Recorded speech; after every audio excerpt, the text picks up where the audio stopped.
gusto voy a presentar esta mesa titulada Finales de Análisis y Odio Enamoramiento. Integran esta mesa Miriam Berkovich, Cristina Calcanini, Aide Henrich, Eduardo Said y Mariela Huesca. Y va a iniciar la mesa la presentación de Miriam Berkovich. El título de su trabajo es El odio en el final de un análisis.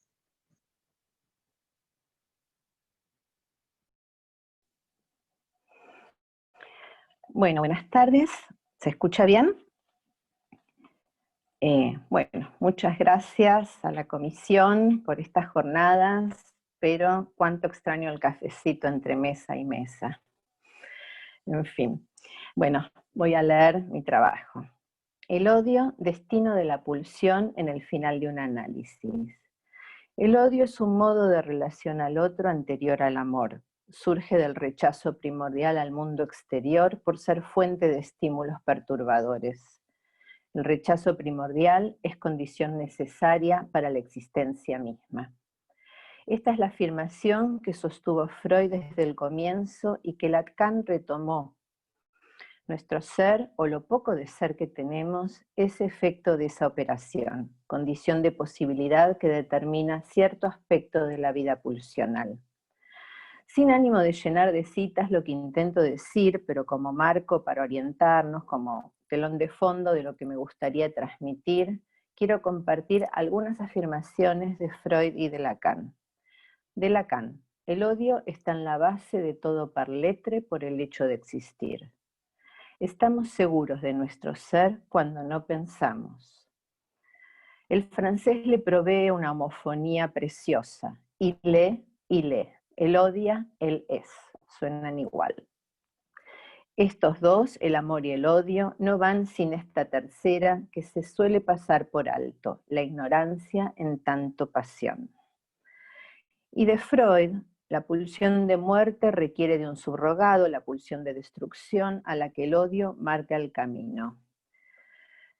Bueno, construimos instrumentos que son el precipitado de un saber y de un pensar.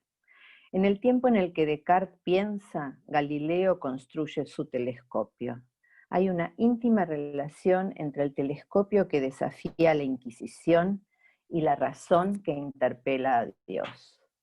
Nuestro pensar configura nuestro hacer. Es muy impactante constatar cuánto se organiza la trama social en relación a lo que el psicoanálisis formaliza como constitución subjetiva. Aquello que determina el sujeto alcanza lo social. Las marcas que constituyen la subjetividad toman también un lugar en el lazo. El lazo es un despliegue de dicha trama. Así como los instrumentos que construye la técnica extienden las posibilidades ya jugadas en la trama que nos constituye, el clásico ejemplo del microscopio como extensiones del ojo, hay una analogía en el mundo que nos rodea que toma los surcos que nos determinan. Todo nuestro instrumental se modela sobre nuestra estructura. El lazo al otro y la trama social sigue esta misma lógica, extiende algo que se juega en aquella célula básica que denominamos constitución del sujeto. En el documental de Netflix, El dilema de las redes, ante la pregunta al entrevistado de cuál es el mayor peligro que ve en lo que se juega en las redes, sin ninguna vacilación su respuesta fue: una guerra civil. Me impactó, pero tiene su lógica que a su vez es la del psicoanálisis. Las redes operan en definitiva con una formalización que es la misma que determina al sujeto y a su constitución narcisista. Opera como el yo. Admito en mis lazos lecturas, canales de información, diarios, etc. Solo lo que me resulta homogéneo, lo que confirma mi ser, lo que no perturba la homeostasis ideológica, es decir, la Weltanschauung que concebimos y habitamos. Las redes nos devuelven más de lo mismo. El algoritmo ubica qué somos capaces de aceptar y qué no. Lo que es diferente se aleja cada vez más. La retroalimentación va armando guetos cada vez más consistentes que no se cruzan ni intercambian. más que el odio necesario y la hostilidad imprescindible para darle cohesión al grupo al que pertenecemos. Como decía Lacan, cuando escucho la palabra fraternidad, me pregunto en nombre de qué segregación se funda. Y así, a fuerza de no pensar, somos. Sabemos desde siempre que ser y pensar se excluyen. Pensar es palabra y la palabra es pérdida de goce. Ser es goce. El odio nos da un ser a costa de no pensar. Hace un par de años se limitó la cantidad de WhatsApps que uno podía enviar, que uno podía reenviar. Esta iniciativa surgió porque en un pueblo en la India circuló un mensaje que denunciaba a un vecino como violador de una niña, información que resultó falsa, pero al hombre lo lincharon. El lazo al otro y la trama social sigue esta misma lógica, extiende algo que se juega en aquello que nos determina. El celular es otro elemento que funciona así. No podemos sustraernos a ese aviso, sonido, señal, esa lucecita que no importa si estamos en un encuentro íntimo, con una amiga escuchando algo tremendo, en el teatro, donde sea, late en esas señales la demanda del otro. Entonces el que me quiere se impone con una lógica de hierro y nos somete. No podemos resistir la tentación de estar allí enteramente ofrecidos a esa tentadora demanda que nos promete un lugar en el otro en tanto que respondemos a ella. Una combinación letal que no puede fallar. Por un lado la demanda incoercible que nos exige respuesta.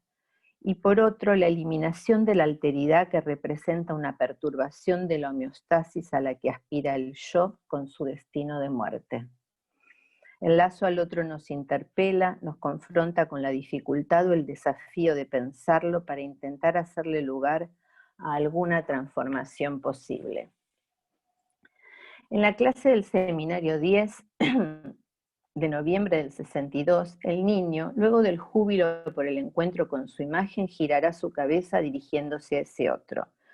Pues el brillo que opera detrás de toda esta geografía libidinal es aquel que se inscribe en este instante crucial, allí cuando el infans demanda que el otro legitime, invista, reconozca aquella existencia que queda fuera del espejo, que queda por fuera de toda representación.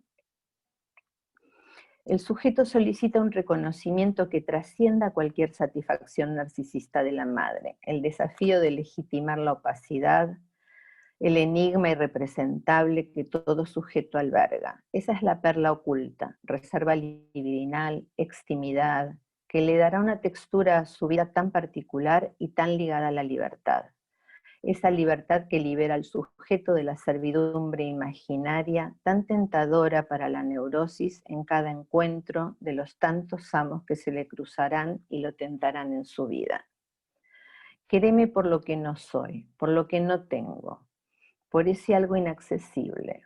Creo que es aquí, tal vez en otros momentos también, pero sin duda que aquí empieza a surgir con claridad lo que luego tendrá su significante, enamoración. Integrar lo ajeno, lo extraño, lo traumático, en tanto que lo traumático es el agujero, la falta, lo que escapa al significante. Inventar un significante transforma la totalidad de la trama. Se juega algo de la lógica que dice, cuando arrojas una piedra, tiembla una estrella. El significante enamoración es una creación de Lacan tan potente como su objeto A. Es la respuesta al sin salida del lazo al otro. También es una renuncia, pérdida de ser, de consistencia del ideal, produce un avance en el saber de la castración, el saber del límite del saber, debilita la pasión de la ignorancia renegatoria para hacerle un lugar al no sé que le hace lugar al saber en tanto que incompleto, al no sé de la pregunta que invita a pensar. En el discurso de entrega del premio Nobel, la poeta polaca Szymborska decía cuánto valoraba la frase no sé. Es pequeña, dice, pero vuela sobre alas poderosas. Expande nuestra vida para incluir espacios dentro de nosotros. Si Newton nunca hubiese dicho no sé, la manzana en su pequeño huerto habría caído al suelo como granizo y en el mejor de los casos la habría recogido y engullido con entusiasmo. Si mi compatriota Marie Curie nunca se hubiera dicho no sé, lo más probable es que ella habría terminado enseñando química en alguna universidad privada para jovencitas de buena familia.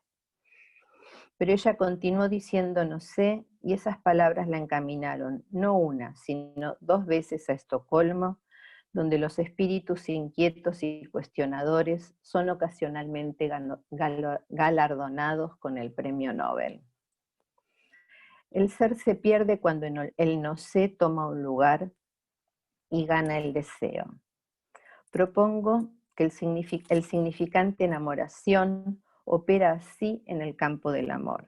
Es entonces vía este nuevo significante que la pasión de ser cede y soportando una renuncia gana la posibilidad del encuentro. Es difícil, es singular, es a veces, es contingente y puede no suceder. Pero si sucede, el cambio es profundo y como la breve frase de Szymborska, da alas. Alejandra Pizarnik se analizó con León Ostroff a los 18 años, durante 1 año. Interrumpe cuando se va a París, pero durante 4 años mantienen una correspondencia donde parece que lo continúa. El poema El despertar, que Alejandra Pizarnik le dedica a León Ostroff, su analista, comienza con un verso hermoso. Dice: Señor, la jaula se ha vuelto pájaro. Lo encontré de casualidad y me pareció que encontraba algo que me ayudaba para pensar lo que quería escribir para estas jornadas. La jaula se ha vuelto pájaro, parece una promesa. La jaula se ha vuelto pájaro. ¿No es eso lo que esperamos que suceda en un análisis? El circuito pulsional, la inercia del fantasma, el masoquismo y la búsqueda de un amo configuran la jaula y a su vez es esa jaula la que tenemos que transformar. Y la tenemos que transformar exactamente con los mismos elementos que la componen.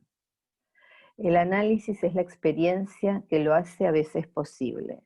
El significante enamoración constituye una experiencia libidinal que contiene, alberga el objeto. Y es algo que surge, es lo que propongo, como expresión de la pulsión que en el transcurso de un análisis se transformó. El amor no se transforma solo en lo contrario. Esta es una transformación de otro orden porque el anhelo de ser mostró su impotencia. El largo recorrido de un análisis es la experiencia del fracaso del ser como camino para la satisfacción. El ser, que a su vez se sostiene de la eliminación de la alteridad, fracasa en su anhelo de satisfacerse. Más aún, la satisfacción que provee se muestra como apenas miseria neurótica. El significante enamoración es una experiencia libidinal que revoluciona la experiencia amorosa. Bueno, no digamos revoluciona. Después de Lacan sabemos que revolución es volver al mismo lugar. Digamos que el significante enamoración subvierte nuestra relación al amor. Fracasado el anhelo de ser, la jaula se vuelve pájaro, metamorfosis que a veces propicia un análisis. Sabemos que es contingente. En este recorrido breve por los textos de Alejandra, me encontré con un fragmento de su diario que nos confronta con uno de los límites posibles y a veces insalvables. El lenguaje, dice Alejandra Pizarnik en su diario, el lenguaje me es ajeno, esta es mi enfermedad, una confusa y disimulada afasia. Todo tiene nombre, pero el nombre no coincide con la cosa a la que me refiero. El lenguaje es un desafío para mí, un muro, algo que me expulsa, que me deja afuera. La jaula no se volvió pájaro para ella. Gracias.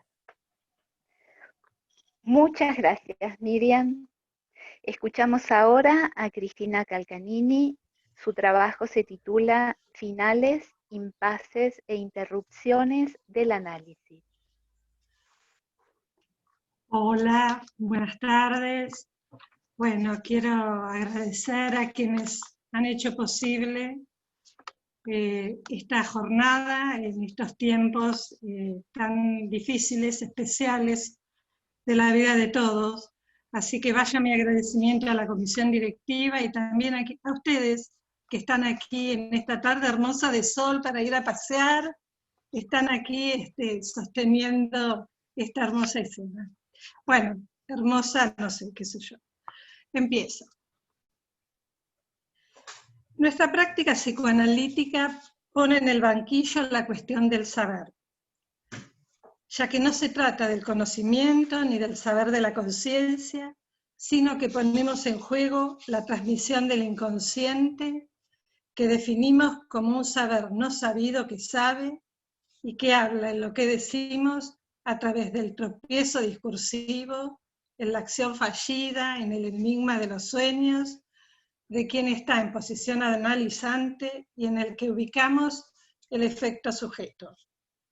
Suponemos, esperamos que ese saber que se produce en transferencia habilite la posibilidad de bordear lo real al modo de un saber hacer. El sujeto supuesto saber, postulado esencial cuando queremos definir la transferencia, nos indica que cuando el analista viene a ese lugar de otro del discurso, debemos estar advertidos que no se trata de un saber absoluto, sino que es un saber que porta la falta en su interior, ya que el deseo de analista cubre ese lugar que implica que pueda decirse algo que ningún sujeto sepa. El saber referencial, nuestro bagaje teórico, no ignoramos que es fecundo, dado que se apoya en el saber hacer con lo real, porque se dirige a interrogar el malestar que anida en los síntomas para que el decir anude de otro modo la estructura. Al interrogar el tiempo de concluir en sus distintos modos de presentación, ubico que hay finales, impases, interrupciones de análisis. Distintos modos de decir, pues no es lo mismo suponer un final que es producto de un proceso que concluye, que ubicar un impasse que por definición es una situación que se atasca, que se detiene y que puede declinar hacia la idea de un intervalo o peor, hacia un callejón sin salida, donde no hay paso posible porque precipita hacia la interrupción. ¿Cuál es el tiempo ideal que suponemos debe ser el de la finalización? ¿Cómo lo definimos o qué parámetros podemos observar sosteniendo la ética de situar que muchas veces nos sorprende lo abrupto, lo no calculado, eso que irrumpe interrumpiendo? Por supuesto que no buscamos un cierre exacto porque se trata de lo que resta, de la función del malogro que está en el centro de la repetición. La cita con la transferencia es fallida en tanto está teñida o coloreada, digamos, por las pasiones del amor, el odio, la ignorancia, la indiferencia, etc. Solemos equiparar el despliegue del análisis a la partida de ajedrez, en tanto se puede ubicar el comienzo y el final de la partida y también los fracasos, que suelen ser ejemplares para pensar las cuestiones que hacen a las transferencias cruzadas, que se despliegan y que a veces nos pueden llevar a movimientos desatinados. Los maestros ajedrecistas hablan de distintos movimientos de apertura y los finales posibles. Suele haber un saber escrito sobre distintas movidas, y muchas llevan el nombre de su creador. De todas maneras, el azar, la creatividad de los jugadores, imprimirá a cada partida un sello original. Concluido el partido, se podrá analizar qué movimiento precipitó el éxito o el fracaso. En el ajedrez, como en el análisis, hay movidas que interrumpen el juego, porque no se puede continuar. En la jerga ajedrecista se dice tablas. Las más comunes son las llamadas rey ahogado, jaque continuo o tablas de común acuerdo.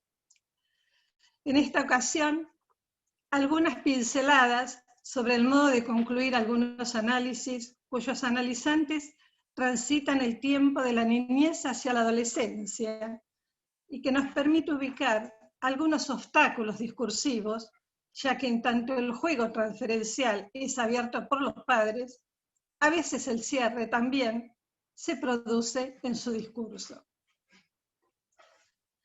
Las entrevistas preliminares nos permiten ubicar las demandas, y también pone a punto la disponibilidad del deseo del analista para sostener la transferencia que se va a desplegar, especialmente cuando se trata de situaciones en las que la violencia, la indiferencia, los rechazos hacia el niño pueden poner a prueba los límites de la escucha del analista. Ya que cuando se desatan las pasiones del amor, del odio, de la ignorancia, de la indiferencia, que se escucha en los divorcios, se producen las resistencias que provocan las detenciones e interrupciones de los análisis. Los impases que producen interrupciones implican desencuentros, caída de la transferencia y la pérdida del espacio analítico para el niño. Tropiezos propios y ajenos me llevan a ubicar la queja de algunos analistas. ¿Justo ahora lo sacan del tratamiento? O a veces surge la pregunta de cómo ubicar si se trata o no del momento de concluir. Recordemos la preocupación de Freud cuando dice que quien como él se dedica a combatir a los demonios que habitan en el alma humana, sabe que no va a salir indemne de esa lucha.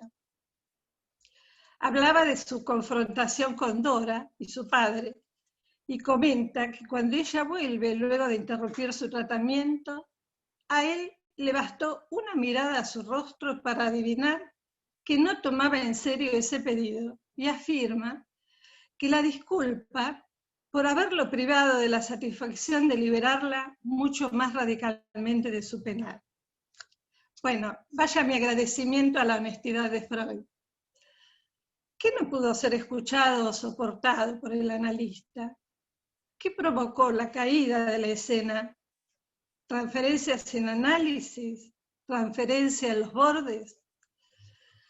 Sabemos que todo lo que comienza tiene un despliegue, un desarrollo, y que a veces las irrupciones de la transferencia nos sorprenden.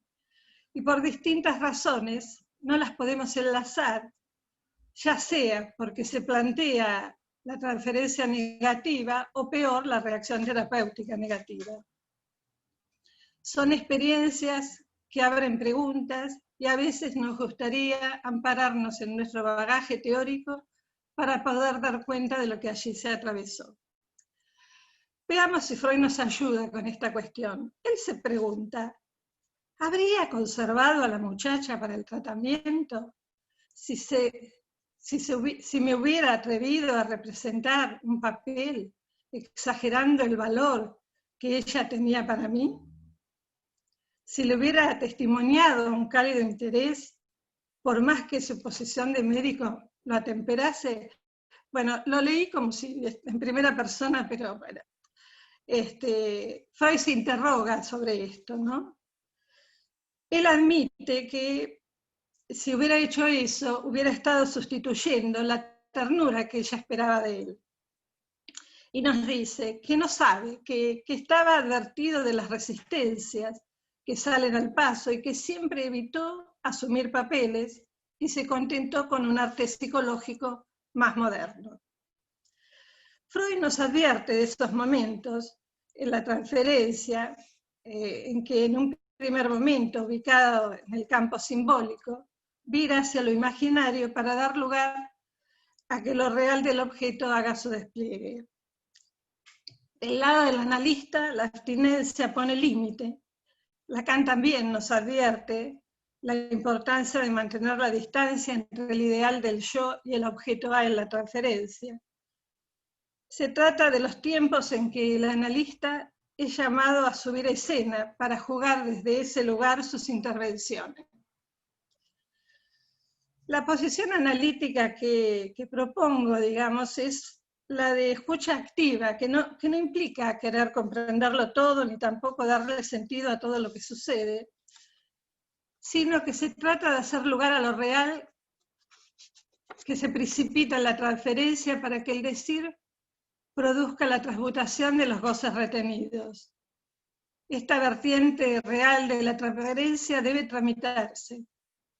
Lacan nos advierte de la incomodidad cuando el discurso bordea las cuestiones del goce, especialmente cuando el niño queda expuesto al odio de alguno de los padres o en medio del fuego cruzado de los divorcios o del rechazo de la paternidad.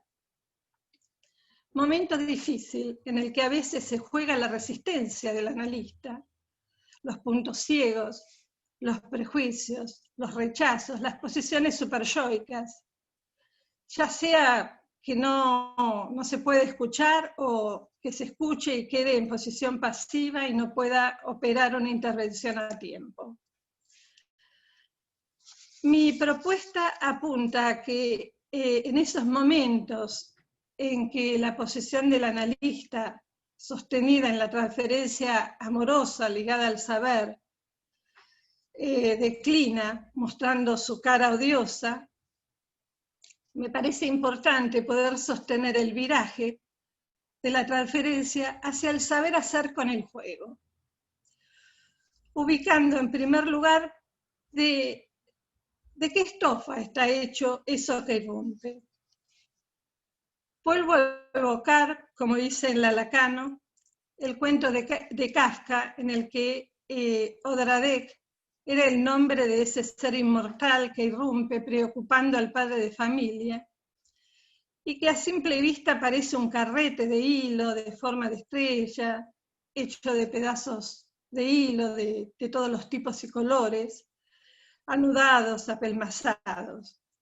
Digo, me parece que es interesante transformar esto que parece un ser inmortal en algo del orden de un juguete, ¿no? Sería otra la historia si uno lo pensara desde ese lugar, donde se pueda transformar la mirada expulsiva frente al odioso y oscuro del goce del otro en una mirada lúdica. Perdón, Cris. Ya termino. Si pudieras... Gracias. Si se produce esta transformación, esa cuenta del amor al saber hacer con el juego que habita en el analista, que lo habilita a poner nombre desde la escena que se plantea a esos sentimientos que pueden ser arrasadores de la subjetividad. Si el análisis opera con eficacia en el padecer del paciente, quiere decir que ha sido sustraído el goce del que estaba retenido en la trama familiar. Del lado de los padres, ese goce depositado en el padecimiento del hijo ha encontrado el cauce del discurso en el enlace con las palabras que hacen tope a las escenas fantasmáticas diversas. Los analizantes nos hacen saber cuándo la experiencia ha llegado a su fin. Tiempo de concluir. ¿Qué leemos en relación a un final posible para el análisis en un niño? Hay un cambio de posición subjetiva, el malestar ha cedido y se plantea el plus de goce desde el juego, la posibilidad de divertirse y sobre todo se abre el espacio para el encuentro con otros y ya no tiene ganas de venir a jugar y a charlar con el analista. Podemos leer que se produce un pasaje del encierro de la enfermedad en el malestar al juego enlazado a otros. Se produce entonces el final del juego, intervalo de la vida, y tal vez en otro tiempo podrá retornar a un diván si quiere revisar las marcas que porta. Y seguramente recordará su paso por el análisis con la musicalidad de los juegos de la infancia. Hasta aquí. Muchas gracias, Cristina. Damos la palabra a Aide Henrich. El título de su trabajo es Reacción terapéutica negativa. Bueno, muchas gracias. Me alegra que a pesar de la pandemia podamos estar hoy acá reunidos.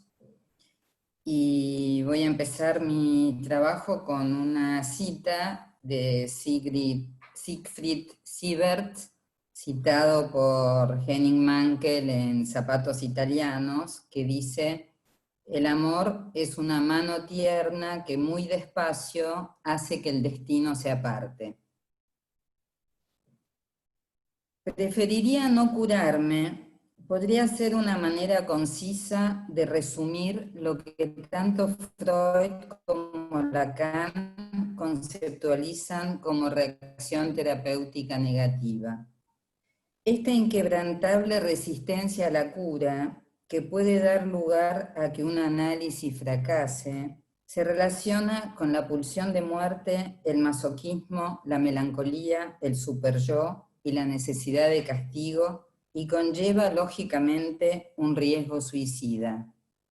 Preferiría no curarme, con toda la intencionalidad, dedicatoria, terquedad y gravedad que esto tiene, y con todo lo que implica llevar esta declaración hasta sus últimas consecuencias.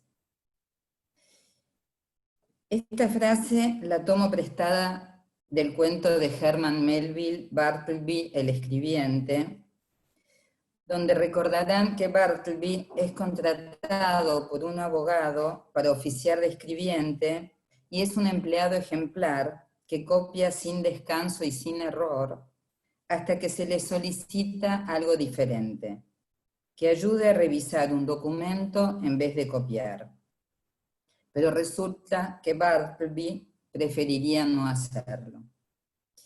Esta va a ser su marca distintiva y la va a reiterar en respuesta a cualquier cosa que se le demande. Así también prefiere no dar detalles de su vida, no dejar el trabajo cuando se lo despide, no mudarse, hasta el límite letal en el que también preferiría no comer. Es inevitable la pregunta: ¿podría haberse torcido su destino? Es enorme el desasosiego y la inquietud que genera en quienes acompañan este tránsito hacia la muerte sin que medie palabra y sin poder interceder en su camino. Bartleby no acepta ayuda. Nadie merece su confianza. Pareciera querer decir que este es un mundo enfermo y que él preferiría no formar parte de él. Cada vez que Freud introduce la cuestión de la reacción terapéutica negativa, subraya que se presenta a continuación de sus comentarios elogiosos y esperanzadores respecto del tratamiento en pacientes que se quejan de la persistencia de sus dolencias. Esto basta para provocar un inequívoco empeoramiento, nos dice. Tal vez Freud estuviera pidiendo al paciente un reconocimiento explícito de su mejoría, sin tener en cuenta lo que él mismo enuncia, que en la melancolía hay algo que se opone a la curación, la cual es considerada como un peligro. Como dice Henri Michaud, hay algunas enfermedades que si se las cura, al hombre no le queda nada. En la melancolía, dice Freud, la crueldad del superyo hace que el yo pueda preferir la muerte antes que continuar con el sufrimiento. El sentimiento de culpa y de inferioridad no son otra cosa que distintos modos de apropiarse el yo de esa crítica del superyo, y el sentimiento de infelicidad puede ser un recurso para guarecerse de él. De ahí que en algunos sujetos predomine la necesidad de enfermedad antes que la voluntad de curación.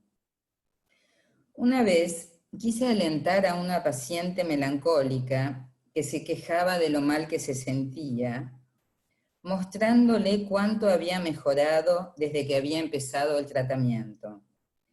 Ella me gritó que si yo suponía que ella se podía curar, era porque no había entendido nada de todas las cosas terribles que le habían pasado y que le habían hecho.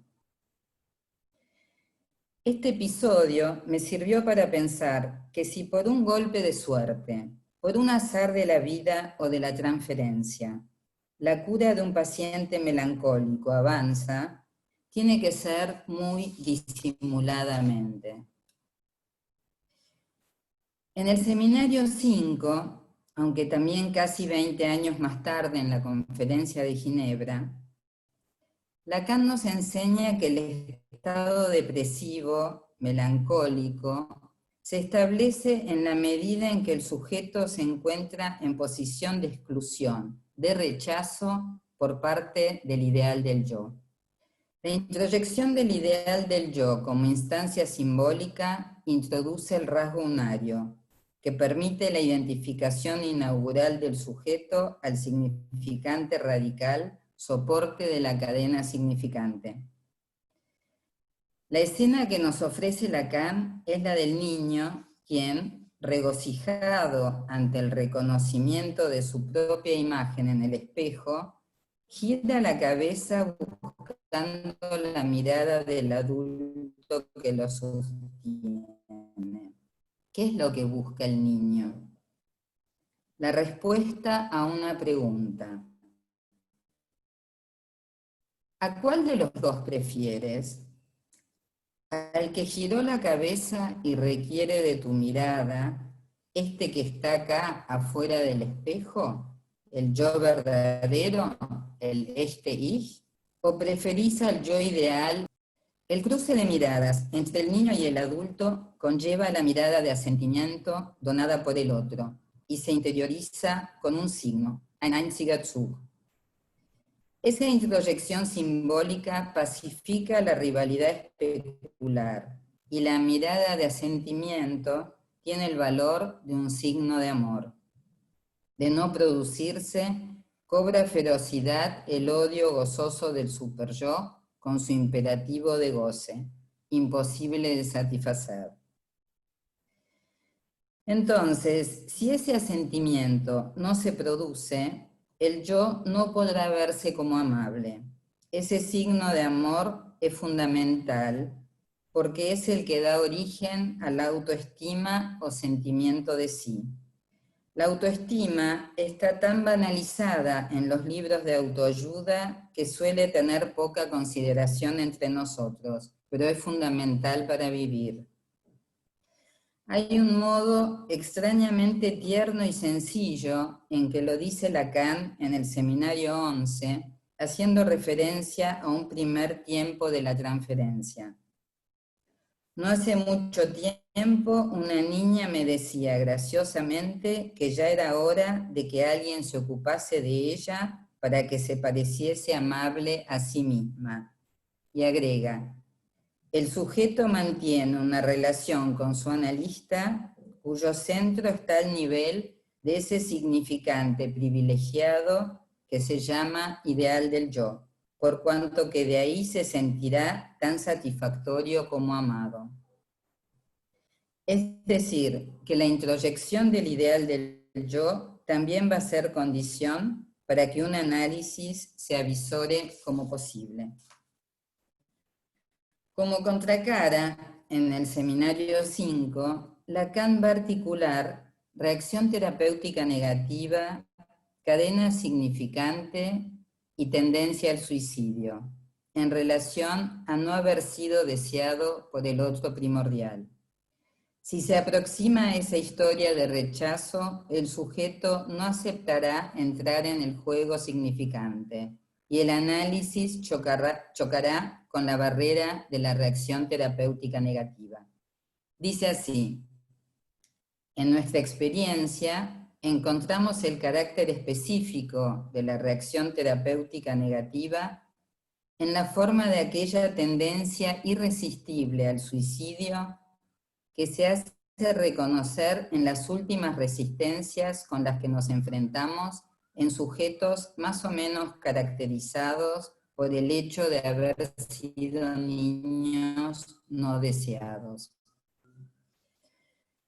Tal vez no se trate exactamente de niños no deseados, sino de niños deseados que no, donde se evidencia un deseo de muerte, como en el caso de Edipo, nacido, como maldición asumida. Lacan advierte del peligro de avanzar en estos análisis, incluso a medida que se articula mejor para ellos aquello que hará que se acerquen a su historia de sujeto, rehúsan cada vez más entrar en el juego.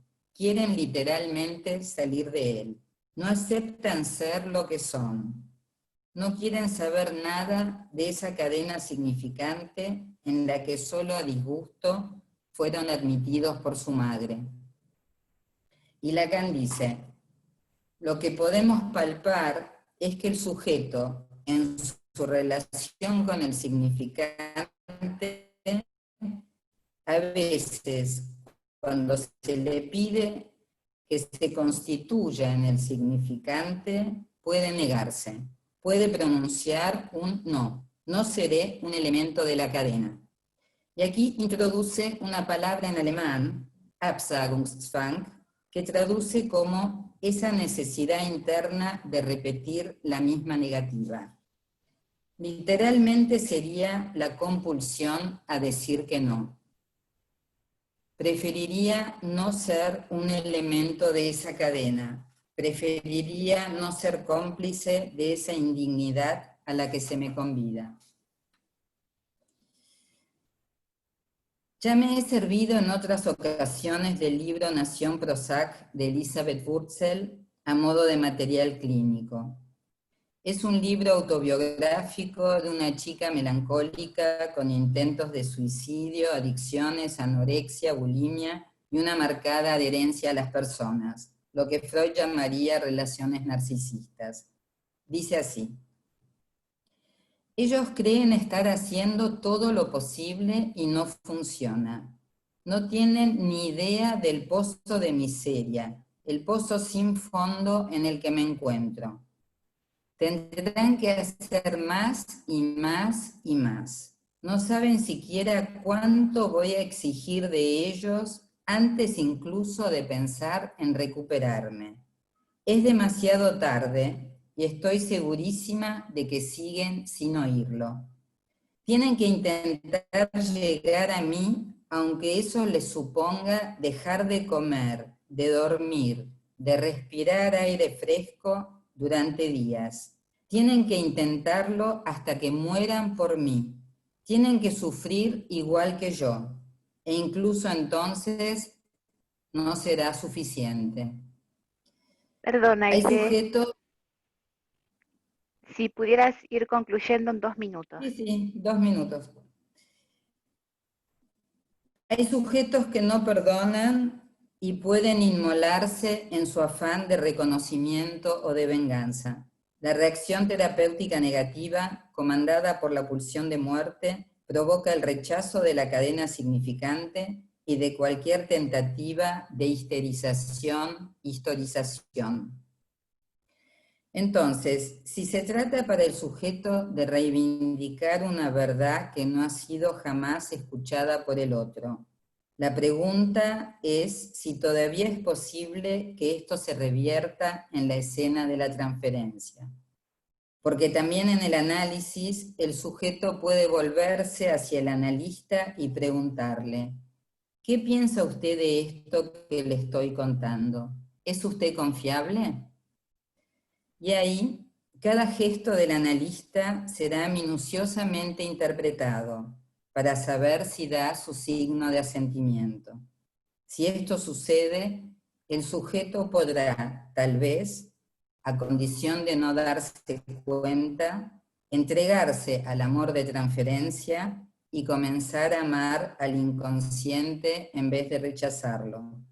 Y tal vez así, lentamente, el destino suicida se aparte. Nada más, gracias. Muchas gracias, Aide. Damos ahora lugar a la palabra de Eduardo Said. Alojar. Bueno, buenas tardes. Alojar, sí.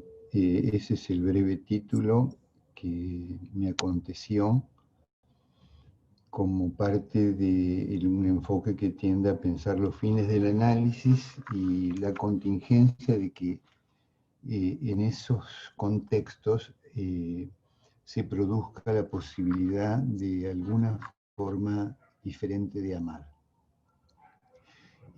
Como dije, alojar es un significante de uso coloquial, simple, multívoco, no es un concepto, no es un matema, no acota la semiosis, lo voy a orientar o me voy a tomar de él porque me produce reflexiones en relación a los lazos sociales, la alternativa de la aptitud de cada quien en términos de alojar al prójimo.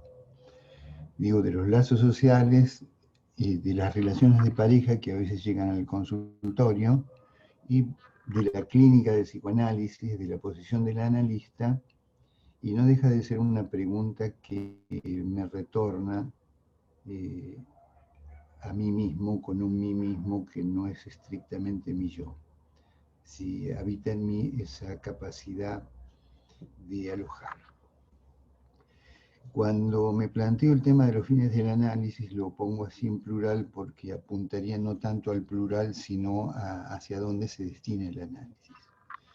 Tengo cierta cautela en hablar de fin como conclusividad, si denota completud.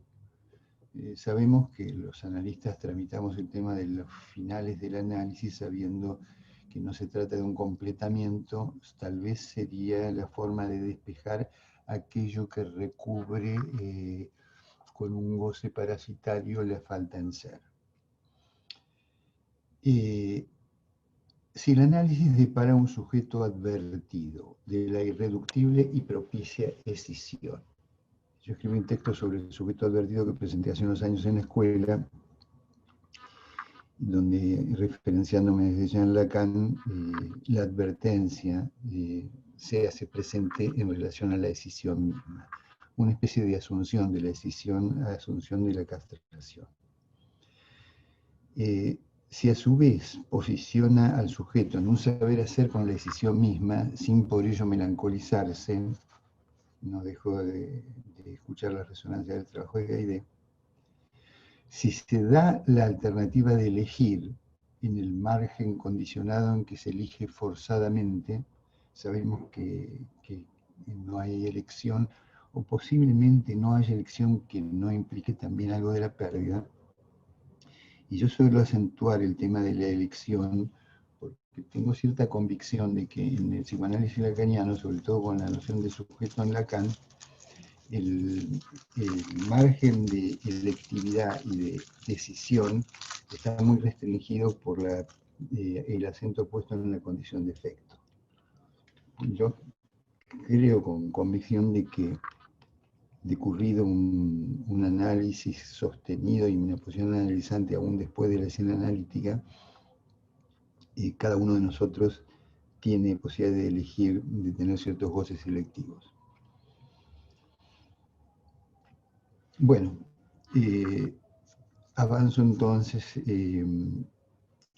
hacia dónde me dirijo. Es evidente que el análisis, o los fines del análisis, o los alcances del análisis, en sus reversibilidades y sobre todo en las irreversibilidades, que para mí es un tema muy significativo. Tuve oportunidad de conversarlo en más de un momento con Gustavo, que lo veo andar por allí. En un análisis sostenido es probable que se hayan despejado los fantasmas sacrificiales ofertados para saldar con culpa la falta en el otro. Bueno, no tengo una expectativa de un optimismo completo. Creo que la referencia freudiana al puercoespín, que en realidad lo toma de Schopenhauer, no deja de habitarnos. A veces buscamos el calor del prójimo y por momentos necesitamos alejarnos un poco para no pincharnos. Supongo que ahora en épocas de cuarentena debe esto, sabemos que acontece por ahí, por nuestra propia experiencia y por lo de los pacientes que atendemos. Bueno, con muchos de los que están acá, o muchos, unos cuantos, formamos un grupo de investigación sobre el tema del odio. que en realidad tiene como objeto, no los voy a nombrar, pues son como 5 o 6, interrogar si hay formas de anudar lo ineluctable del odio en cada quien de forma tal que no depare en destructividad. Bueno, yo no desconozco que invocar a Lacan permite poner en consideración lo que se enuncia bajo el soporte de su nombre propio llevado a nombre común. Entonces recurro a una cita de esas que a uno le repercuten. Bueno, le hemos dedicado y le dedicamos muchos años de nuestra vida a leer a Lacan. Algunas citas nos repercuten más que otras. Y esta cita la recorto de una conferencia que se llama El psicoanálisis en este tiempo, de 1969. Y habla justamente del fin del análisis y del amor al prójimo. Disculpen la rusticidad de sacarme un caramelo de la boca. La cita es la siguiente. Entonces se verá que del psicoanálisis el sujeto sale no habiendo hecho nada más que aligerar ese resto, a saber, devolverlo al otro del cual él proviene. No está claro si habla de el resto o del sujeto, supongo que del sujeto.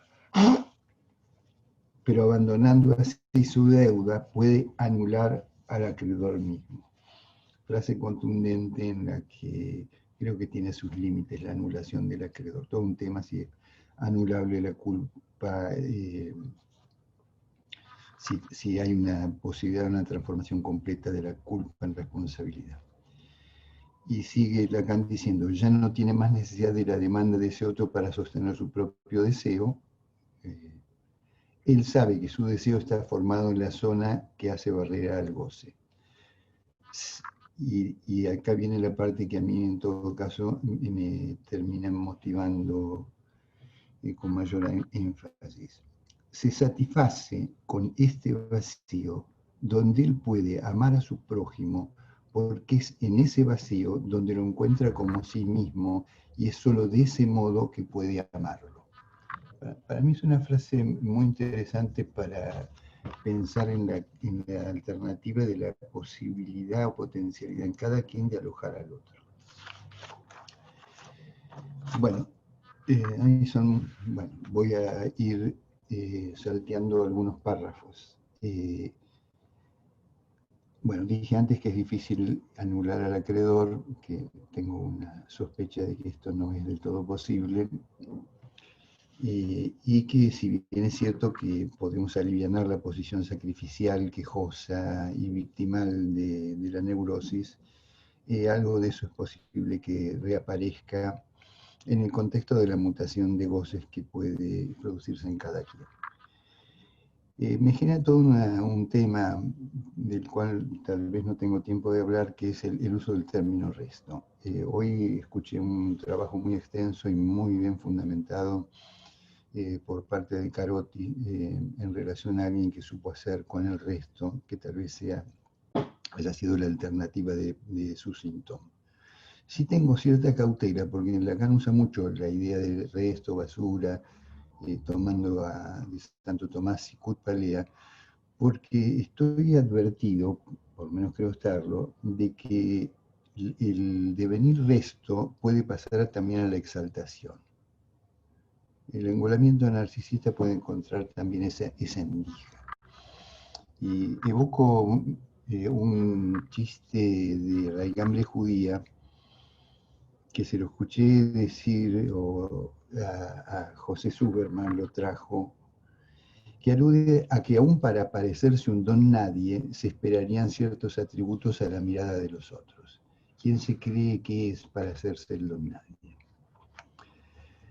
Devolver al otro anulando al acreedor implica cierta forma en que cada quien, en el decurso de un análisis y en su propia vida, en la extensión de su vida, pueda lograr una forma de extenuar esa demanda permanente del otro.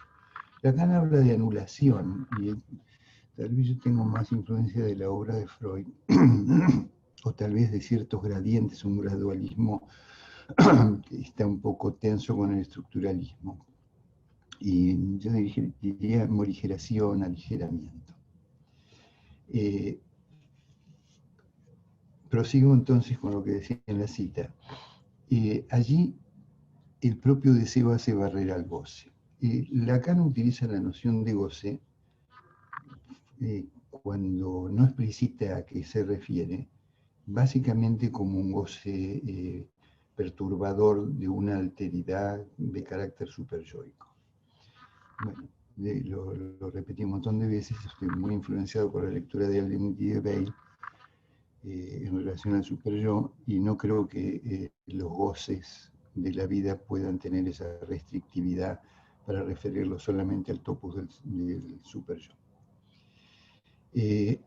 Satisfacerse en el vacío, que es toda una definición de un sujeto advertido de la castración misma, no deja de implicar, lo pienso así, casi es ineliminable la dimensión del goce, algo de la dimensión pulsional en forma de presentación más o menos tenue o acentuada se hace presente. Pero podría haber un goce de la castración misma, y tal vez algo de eso tenga que ver con el goce sublimatorio, salteo algunas cuestiones sobre que no se trata de un deseo en estado puro, porque eso ya lo conocemos de la advertencia de Lacan en la reflexión con la que modula un énfasis anterior sostenido en Antígona, en el seminario 11, con la experiencia del nazismo. Perdón, Eduardo, ¿Ya está? si podrías ir concluyendo, sí. Bueno, entonces me voy a saltear algunas cuantas cuestiones, porque me doy cuenta de que no sé medir mis tiempos. Bueno, amar al otro como a sí mismo tiene como condición haber desandado coagulaciones imaginarias en las que el sujeto se esquicia y se suelda fantasmáticamente a la demanda de un otro insaciable. Ahora, este arribo no es sino por reiteración en diferencias y por una perlaboración, si lo sigo a Freud. Sobre el significante alojarse en un vacío que el otro puede ofrecer si se produce entre dos, aún sin completarse en una relación escribible. Relación escribible sería esa que se supone que es la relación sexual que no hay. No hay relación escribible. Bueno, esto lo sabemos. Si hay relaciones sexuales, porque no hay eso escribible. Bueno, dejo de lado unas cuantas cuestiones. Hay un tema que a veces se me hace presente clínicamente cuando recibo una consulta de pareja, que es el intento de localizar la habitación en cada uno de los que aparecen en cierta zona de disconfort o de conflicto, de capacidad de receptar el vacío del otro. Me salteo a hablar del incorporal y del alma. Y muchas veces se capta que se hace difícil cuando alguno de los partener tiene posibilidad de alojar al otro y ese otro rechaza el inconsciente, cosa que puede plantearse desde ya que clínicamente. Bueno, me detengo un poco más en el amor de transferencia. Freud dice que es un texto privilegiado, y lo que a mí me interroga en relación al tema del vacío, si se ofrece un vacío, si el analista lo ofrece. Ayer escuché decir a Nadia Meg, decían que algo que me parece una idea valiosa, que no solamente en el inicio del análisis un analista puede hacer semblante o ocupar el lugar del sujeto supuesto, saber a lo que queda convocado por el paciente. Pero habría que intentar, por lo menos yo me lo planteo así, de que el vacío quede también subtendido en el sujeto supuesto saber. Hay algo en mi forma de poder pensar el análisis de la presencia de la persona del analista que es irreductible. Y digo expresamente de la persona, sabiendo las excepciones de máscara, etcétera, y lo que podemos llegar a decir como distancia respecto de eso. La distancia también es una condición necesaria. Hay todo un movimiento que los analistas tenemos que sostener entre el ofertar un lugar y la buena distancia. Bueno, una última cuestión ya. En estos tiempos de pandemia, y estando atendiendo así en cuarentena, no sé qué preferirán ustedes, algunos analistas sé que atienden solo por teléfono. Yo suelo atender utilizando el Skype. La voz y la mirada recobran algo de la presencia y la fortalecen, que más allá de que quedan fuera de la escena del análisis, en otro momento me detuve en eso, como el olfato y lo táctil. No puedo dejar de escuchar la referencia de Gustavo Cerescensi al apretón de manos del paciente. Son gestos que uno no los pone necesariamente el análisis en términos de convocar a que se diga sobre eso, pero que Gustavo dio un buen ejemplo de cómo eso queda convocado. Muchas gracias, Eduardo. Discúlpame Bueno, que vuelva a interrumpirte, pero estamos limitados. Muchas gracias. Escuchamos ahora a Mariela Huescan. Su trabajo se titula Finales de análisis. Hola, ¿qué tal? Buenas tardes. Les agradezco a todos los que están acá con este solcito hermoso y sobre todo a quienes hicieron posible estas jornadas. Hoy quería compartir con ustedes algunas poquitas afirmaciones y varias preguntas que me surgieron respecto de los fines de análisis y el dispositivo del PASE. Lacan inventó este dispositivo para dar testimonio del final del análisis y de la manera en que se deviene analista, confiando en que allí podría haber transmisión del psicoanálisis. De mi experiencia como pasadora, puedo decir que se trató de escuchar el testimonio en abstinencia, sin intervenir, interpretar, comentar. Diría más cercano al encuentro con un colega, pero diferente, ya que intenté privarme de comprender. Sentí que recibía una donación que debía entregar con gran cuidado. En el tiempo siguiente intenté leer a la letra eso que fue escuchado a quienes conformaban el jurado, encontrando necesario que todos los que participen en el dispositivo estén despojados de sus prejuicios y de su fantasmática. De otra manera, se obstaculiza la transmisión. Ahora pienso en el lugar del pasador como una caja de resonancia. En ese momento fueron dos formaciones del inconsciente, un sueño y un acto fallido. Y agradezco haber transitado esa experiencia que me afectó, porque entre otras cosas, lo que diferencia un grabador de esta caja de resonancia es que dichas formaciones del inconsciente tuvieron repercusión en mi análisis. La primera pregunta que quiero plantear es ¿qué entendemos por fin respecto del camino del análisis? Que se trate de el fin o de un final posible es una cuestión que orienta la idea del pase y de la transmisión en sentidos muy diferentes. El fin, en el sentido de un objetivo o de llegar a un punto en que algo se consuma, se termina idealmente, presume la idea del encuentro. En tanto que un final posible, porque confronta a cada uno con el límite radical de lo que de su estructura puede escribirse, sitúa lo rico de la experiencia en el trabajo con el testimonio, con esa donación que se hace, incluso más allá de la nominación. Se espera de la transmisión de esa conclusión que puedan leerse las operaciones que se efectuaron en ese análisis. Respecto del testimonio de esas operaciones, nuevamente, si se supone que se otorga un título de analista a una persona, entramos claramente en el campo de lo instituido. Mientras que si se trata de una escritura del pasaje de analizante a analista, del trabajo con el fantasma, la transmisión es posible. Me pregunto, ¿cómo hacer pasar, cómo transmitir la experiencia del inconsciente? Solamente puedo pensarlo a partir de la experiencia de mi análisis y en un trabajo de escuela, es decir, en el lazo con otros analistas. la posibilidad de obrar con la experiencia del inconsciente diferencia la tarea en la institución del trabajo de escuela. En las instituciones psicoanalíticas hay un intento de hacerse reconocer en el plano del saber, mientras que el trabajo de escuela va en una dirección diferente a la de buscar el reconocimiento. Me parece que para prestarse a esa experiencia, a ese intento de transmisión, es preciso ser incauto y no querer saber antes de recorrerla. ¿Podemos hablar de saber respecto del fin de análisis?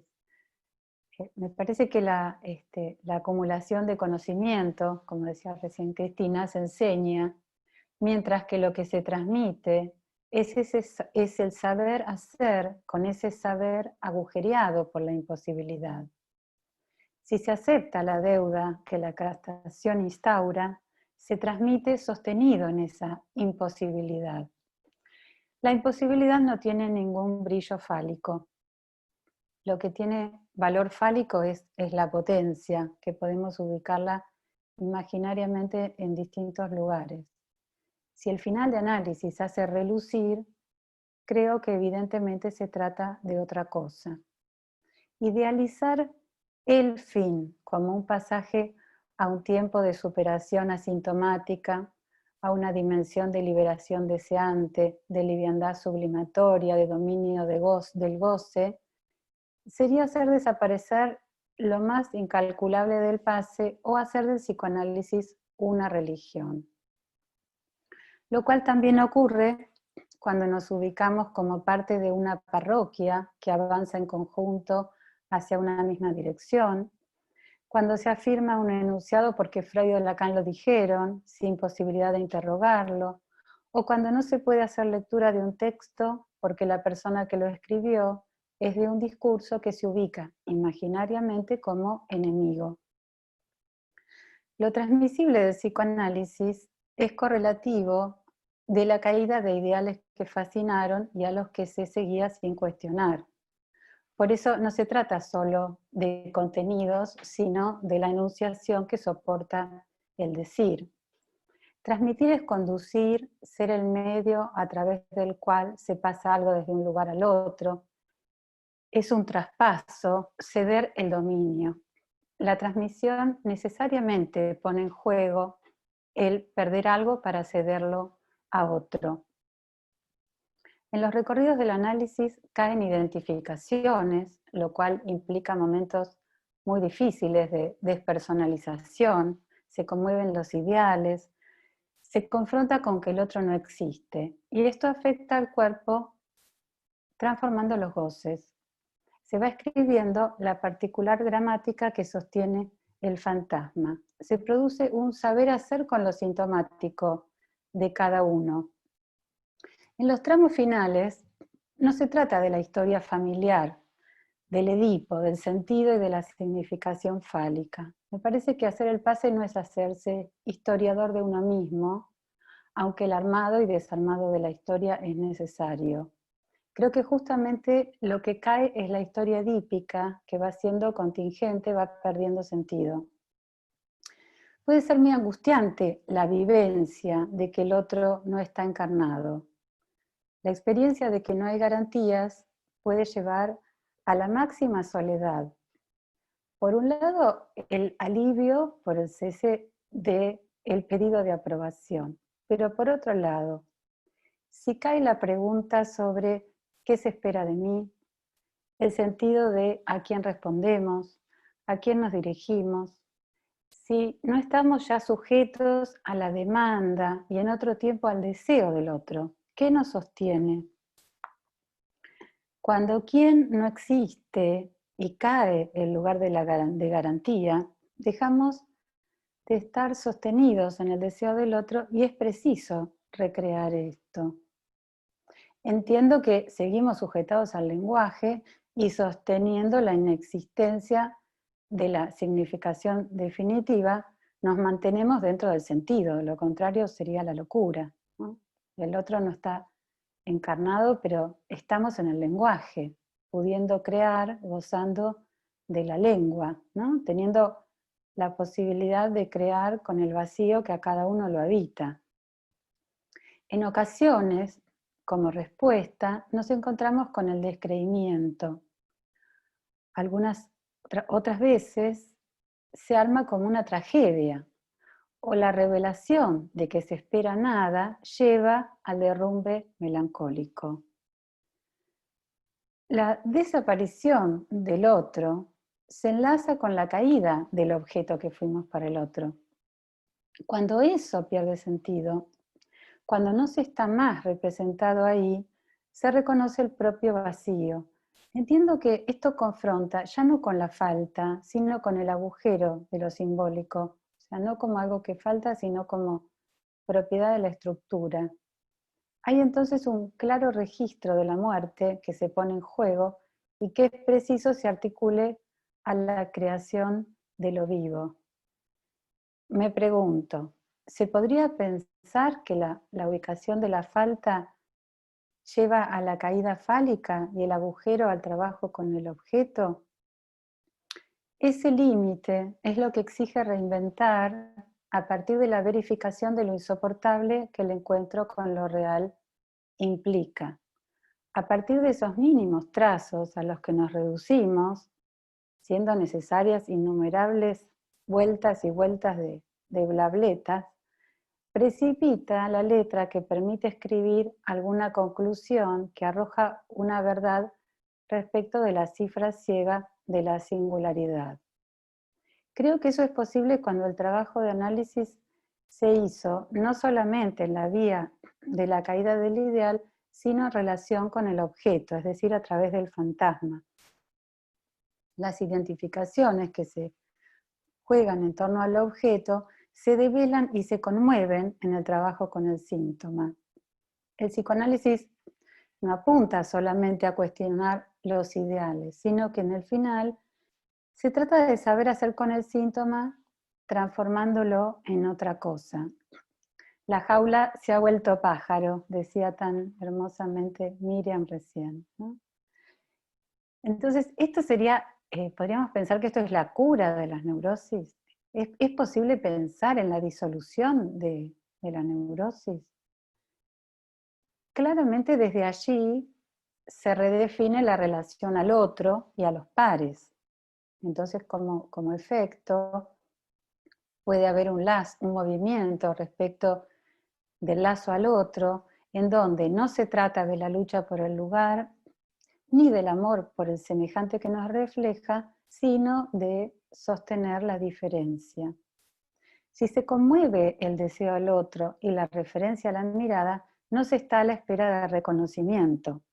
Cuando no se espera, se ubica otra lógica y cambia la relación al tiempo porque enfrenta la conclusión, admitiendo lo que se pierde por esa conclusión.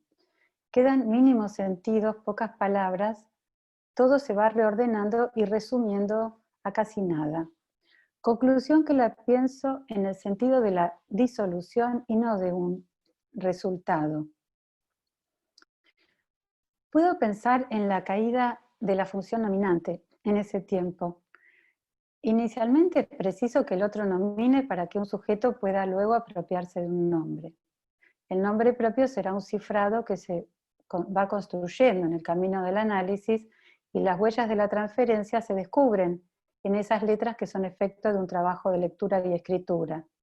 A partir de esas letras que se recortan, se concluye en un acto que permite servirse de esas mismas marcas para escribir, reinventando con lo que fue transmitido.